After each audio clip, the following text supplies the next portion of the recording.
Hi, I'm Frenzone, and this is a requested guide for how to increase your damage or attack in Dragon Ratchet. I hope you guys enjoyed the video. So first things first, this is going to be a free-to-play guide, a guide for free-to-play ways to increase your damage because, let's be honest, I'm free-to-play and I have no idea what it means to be a whale. This feels a lot like hell.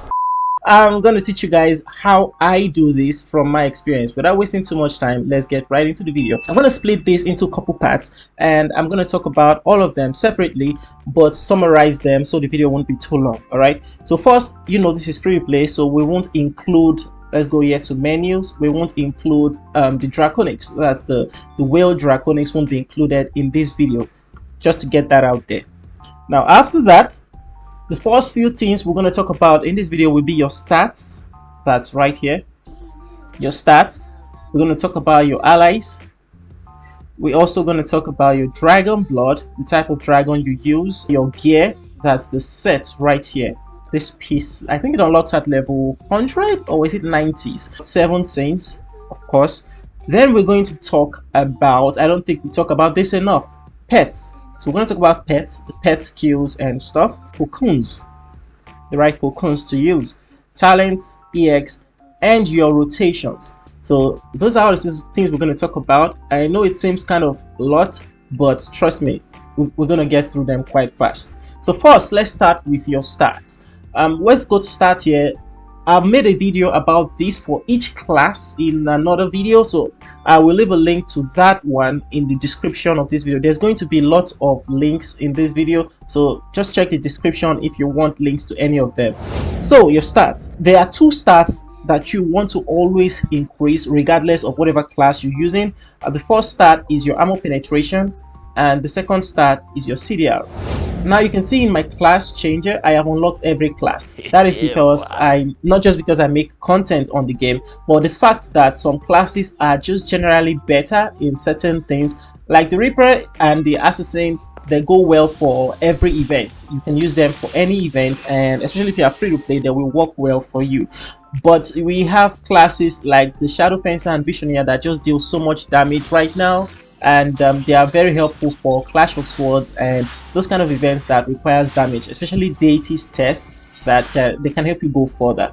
Other stats like the MS multi-strike are useful.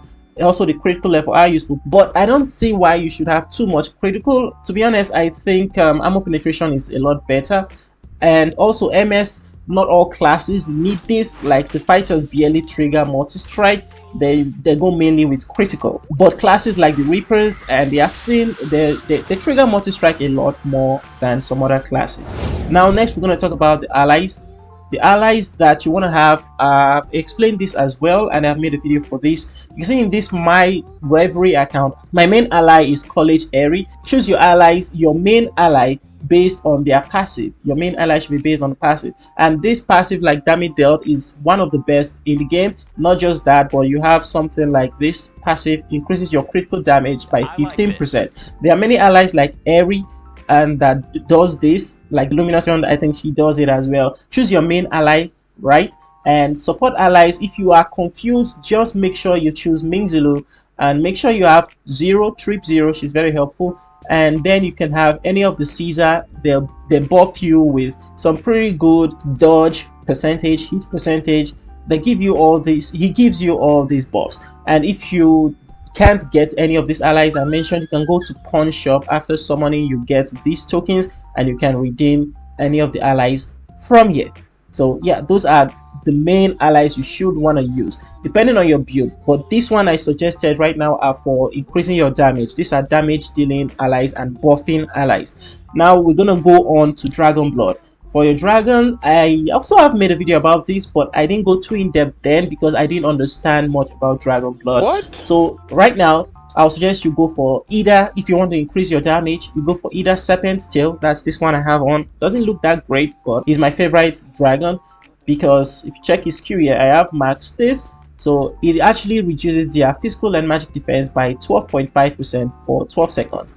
That is insanely helpful because it is kind of like a mini Scotch EX. Scotch reduces physical and magic defense by 20%, 12.5%. You see, This is awesome. So if you don't want to use this one, I think you can always go on to Wingless Owl. This is one of the best dragon you can have. It increases your critical rate and critical damage. I think this increases the more you upgrade him. And the best part about purple dragons is they are quite easy to max compared to these ones, the 6-star. The 5-star are a lot easier to upgrade than the 6-star. You see, I've almost maxed this one and I'm free to play. Now, amongst the 6 stars, if you are favoring 6 stars more than 5 stars, then I'll suggest you go for a lot of the sky. It doesn't really increase damage, but it keeps you from being stunned and can remove stunning. So this will help you attack more. Let's go to the sets. This depends on your playstyle. I've explained most of this in every of my guide videos, so I'm not going to go too in depth right now. So you want to have 6 yellow and 4 red, or 6 purple and 4 red if you want to go pure damage dealing. Stealing gear, 7 sins. I will advise you choose one of 4 7 sins, but if you spend in the game, then definitely you can upgrade 2. So the first one is definitely Fuse. Fuse is a popular choice. I remember suggesting this when the game started, and a lot of people didn't go with it. I'm kind of pissed now that almost everyone uses Fuse. But Fuse is insanely powerful. It just doesn't bleed, it deals damage, but if you level it up properly, you see my next level here, when I use Fuse, it will increase my critical damage by 20% for 10 seconds.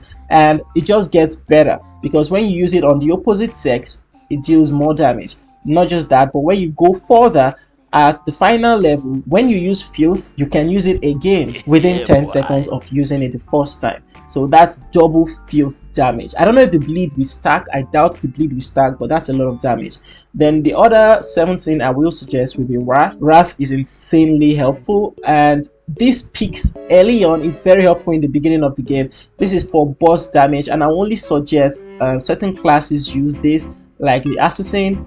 I don't think the Reaper, yeah, the Reaper can use this as well. Yes, the Assassin, the Reaper, the Illusionist, the Visioneer, and the Fencer. Those are the classes I will suggest use this because of the drain it takes on your HP.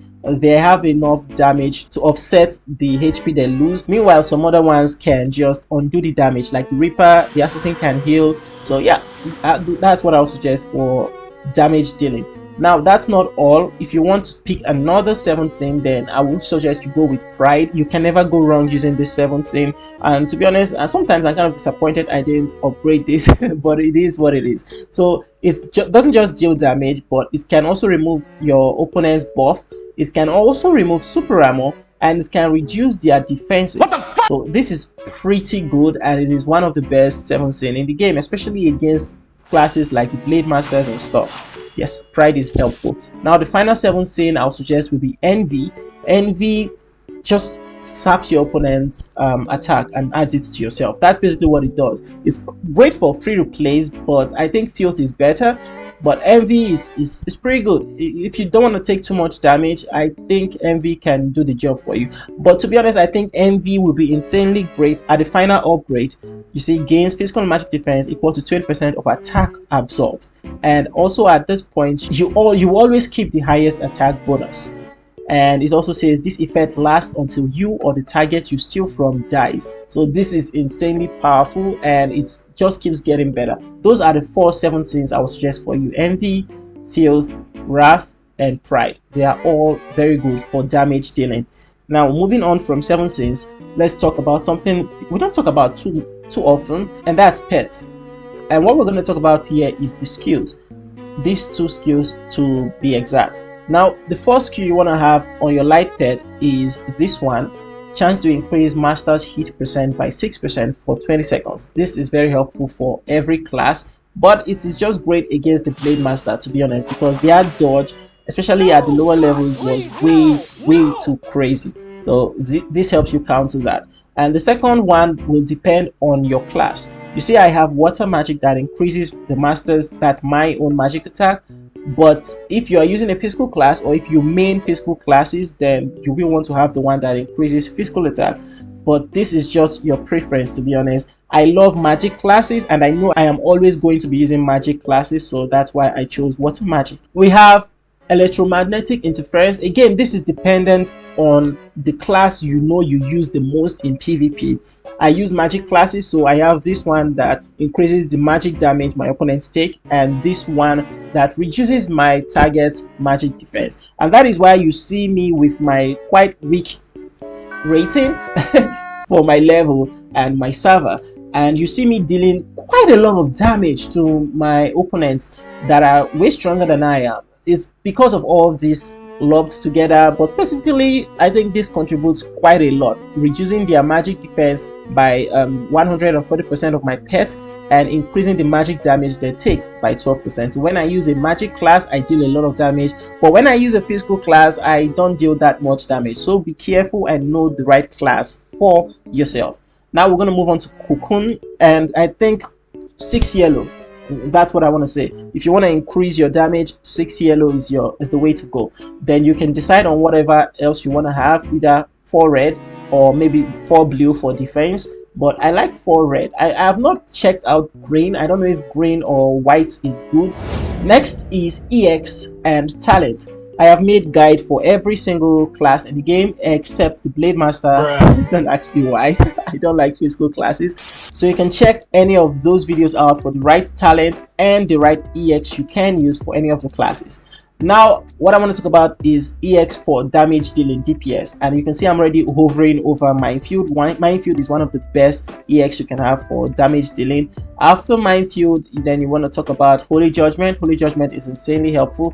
Next is Scorch, but Scorch at the higher level we are at right now, it's quite like a double-edged sword. Yes, it increases your damage, but if you do not have the defense, because it doesn't give you any defense, if you do not have the defense to compensate for it, then I would suggest you go for Royal Fire, or you probably die before killing your opponent, because Royal Fire at the higher levels also has Scorch.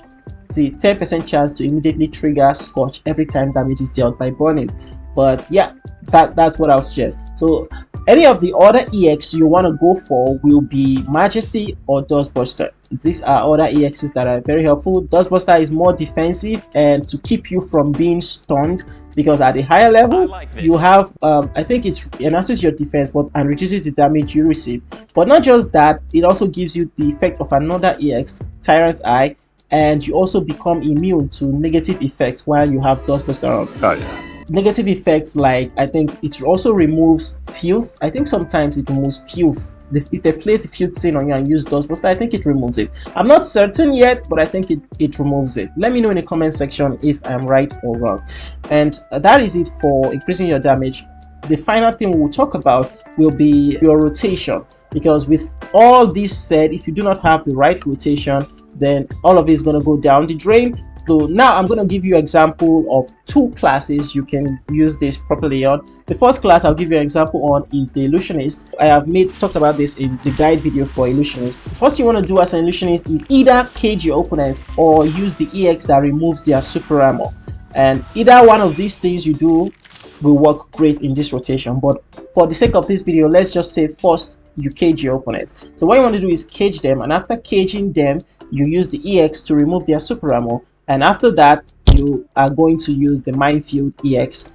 So what this means is you've used the cage skill to make sure they do not escape your final blast or your main blast of Minefield, and you use the EX to remove their super armor, remove their buffs, and make sure they can get stunned. And Minefield can actually do what it does best, that is increase the damage your opponents take when they are in Minefield by 15%, which is quite crazy. So classes like the Blade Masters can't dodge the Minefield or reflect it at you at this case, but they can use the reflect skill, but that's besides the point. So you've done all this, and now you can use your clones and attack with crazy spam skills as an Illusionist. Another example will be the Soul Dancer, and for the Soul Dancer we are actually going to use the EX Holy Judgment just for this example. Now the Soul Dancer strength comes from actually stunning your opponents and using your spam skills. Let's imagine that we are a high level Soul Dancer with enough CDR to not need the EX Vortex. That's this EX right here. So what you want to do is you want to first use Time Expansion to reduce your cooldown, and then you want to use Holy Judgment to remove your opponent's super armor. Because if you do not know, Holy Judgment can remove your opponent's super armor once it strikes, And finally, you want to time this properly with your skill, which is Kiss. What this does is it transforms your opponent into a duck. It's one of the most annoying skill in the game that everybody hates, and then you can start spamming. Everybody should know how to spam as a soul dancer by now. If you don't, I have made a video about that, and I've also I think I did it in my soul dancer arena. You can also check any of that out, or you can check any video on YouTube for how to spam as a soul dancer. There's a lot there. So all this together ties into making you insanely powerful and dealing a lot of damage. And if you use that properly with your stats, with the right stats and the right rotations, you're actually going to deal a lot of damage, enough to probably remove half or more than half of your opponent's health if they are not careful. This is how to increase your damage in Dragon Rage. I hope this video has been helpful to you guys. If you have any questions, comments, suggestions, or requests, please drop them down there in the comment section. I read all of them. I'll respond to you if needed, or make a video if necessary. Again, thank you so much for watching, and as always guys, I hope to see you in the next video. Take care guys.